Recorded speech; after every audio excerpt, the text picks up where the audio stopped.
Welcome back, everybody, to the Roofing Roundtable podcast. I am your host, David Griggs, and I'm here today with Kim McCarty with the McCarty Group. Yes.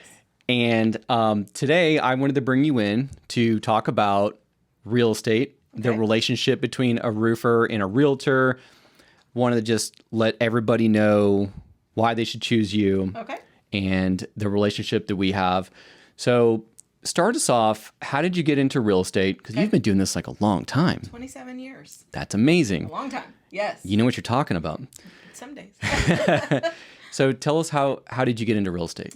I was actually a school teacher. And when I was teaching school, I decided I did not enjoy it. And it was great birth control because I was never having children. And so Keith and I decided that, if we wanted kids, I was going to have to find another career. And so like everyone else, very naive, I thought, well, I'll just get in real estate, right? I'm going to sell houses and make lots of money. It's easy. So that's how I got into real estate, is kind of deciding I didn't want to teach anymore. And so got my real estate license and started doing real estate, and found out really quickly how hard it is to get people to trust you, especially your friends and your family. And so once I went to Wichita, we moved to Wichita, I worked for my aunt, and I worked for her. She's a very successful real estate agent for the last 40 some odd years in the city of Wichita, Kansas. And so I was trained by her. And when you're trained by the best and you learn a lot, then you're able to take those skills and then put them into practice. So that's kind of how I got into the business. That's awesome. Okay, what is the biggest thing you've learned from day one to 27 years later? Is there one big takeaway that you've learned over the years from that first day to today, or a lesson you learned early on that is like that to this day that's like your go-to motto or go-to? Always tell the truth. I mean, that's the biggest thing, is always be honest with people about the situation and helping them. So I'm always honest about, hey, here's this great house, but let me tell you why you maybe shouldn't consider it. It backs up to the highway. I'm always very honest about their real estate and the future of their real estate. So I want them to consider me as a financial part of their financial world, because it is their biggest investment. So I want to be considered in that wheelhouse with their financial advisor, their banker, whatever, their CPA. I think a great real estate agent is going to help you financially. A bad real estate agent can hurt you financially. They can let you buy something that you probably shouldn't have purchased. And that's what I was going to say next. I think that's what I love about what you just said was, I want a house, but I don't want to get into a house that I'm really pushing the limit of something that I can't afford. Right. That would just be the worst thing ever, where I feel like, oh my gosh, I got to sell the house now. I can't afford it. Yeah. And that's become awesome. House poor. Yeah. Yeah. That's awesome that you are that upfront to make sure that the homeowner is being taken care of. And to make sure that, everything is on the table about that particular house. And if I don't know the answer to the question, just going and seeking the advice of trusted professionals to get the answer, because I am not all those people, but I have plenty of people that can help answer all those questions. That's great. Yes. What's the most favorite part of your job? Like, is it like showing the house for the first time? What's the favorite? What's the most favorite part? Other than closings, I would say actually just being that realtor for life. So I love first-time home buyers, and I love when they call me and they say, okay, we have 2 kids now, we're busting at the seams, we get to sell that house, buy the next one. Or if they actually do the financial advice that I recommend, hopefully they're holding that first investment and we're buying the second house, right? So now we've created a real estate portfolio for them. So that's probably my most favorite, is being their trusted advisor for life, and then becoming the family realtor. Like, they refer me to mom and dad, sisters, brothers. That is my favorite part of the business. So for a first-time home buyer, what are typically some of the questions that they usually have? I mean, other than like costs and everything, I'm trying to think back when I bought my first house, and it was just kind of like, well, this is the budget and put us in a good neighborhood with schools. I mean, what are some of the questions that first-time home buyers have for you? Well, right now with our current market, they're so competitive when it comes to first-time home buyers. It's hard for them to get into houses. So I think the best thing that we bring to the table for those first-time home buyers is our experience and our ability to win in multiple offer situations. So if you're interviewing a real estate agent right now as a first-time home buyer, I think you need to be asking them questions like, what do you do to set us apart when you submit an offer? Because if you're just submitting an offer and you're not selling the offer as to why it is a great offer for the seller to consider, then you're probably losing out in a multiple offer situation. Well, and I think that's great that you just said that, because for me, and I'm being ignorant because I'm not in your shoes. Right. I'm sitting here thinking, oh, I go on realtor.com and I look at houses. I'm not thinking about you guys are doing all this behind the scene things to help me get the house that I want. Right. And my next follow-up question was going to be, what does what does separate a great realtor from someone who just got into the industry, who doesn't know those little hacks that you guys know? Right. To help win the offer. Yeah. Well, first of all, it takes us a good hour and a half to 2 hours to get your offer ready to submit. So a lot of times I'm within deadlines. They'll say highest and best by 5 p.m. or whatever, and you're not signing the contract. Oh, we're out and about or whatever. We can't do it. That doesn't help us finish our job, because we actually put a whole packet together, and we have a whole packet that is emailed out to the listing agent, and it forces the listing agent to open everything because we put it in one PDF.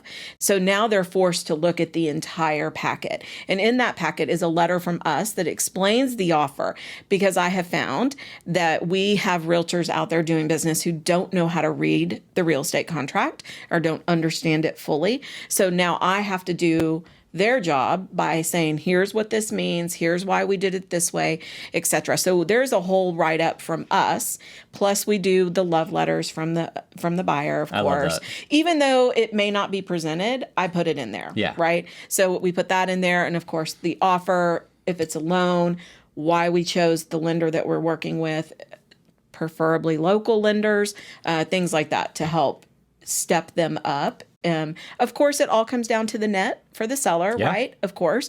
So we're looking, how can we compete with the net without taking it so far above that maybe it won't appraise, right? So there's some tricks to that as well. So I would say that is the one thing that we do that sets us apart with the packet. But the time that it takes, people don't understand how long it actually takes us to get that ready once you've signed the offer. I love that. And so now let's just say you have a house that your homeowner loves.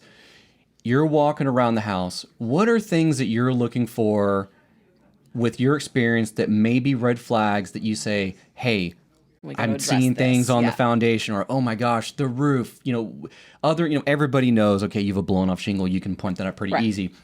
At what point are you bringing in your trusted referral partners to say, hey, I think we need to address this, whether it's roofing, foundation, whatever? So when I do a walk on a new potential listing the very first time, I actually don't let the homeowners walk with me. So I leave them in the kitchen and I set my stuff down and I tour the house without them, and I do it really quickly. And it always shocks them. Why did you not want us to walk with you? What was the purpose in that? And my purpose is to show them I walk a house just like a buyer did. Buyers buy with emotion, and they are in a house no more than probably 10 minutes. And the first 3 minutes, they decide if they're going to buy it or not, because their emotion kicks in. So if we don't sell them from the front door, we're not going to sell them by the time they get upstairs. Gotcha. Right? So that's what I do, is I walk that first walk super quick. But I've done this long enough that I can see, okay, I've got cracks, I've got this. So when I sit down now at the table, I start asking questions. Have you ever had any foundation work?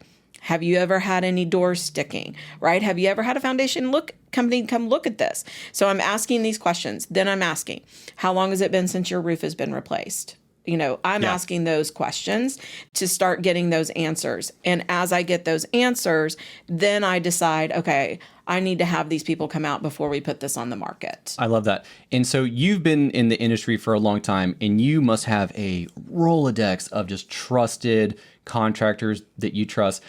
Do you have a story or a bad experience story that something didn't go right or anything like that with a contractor that maybe you referred?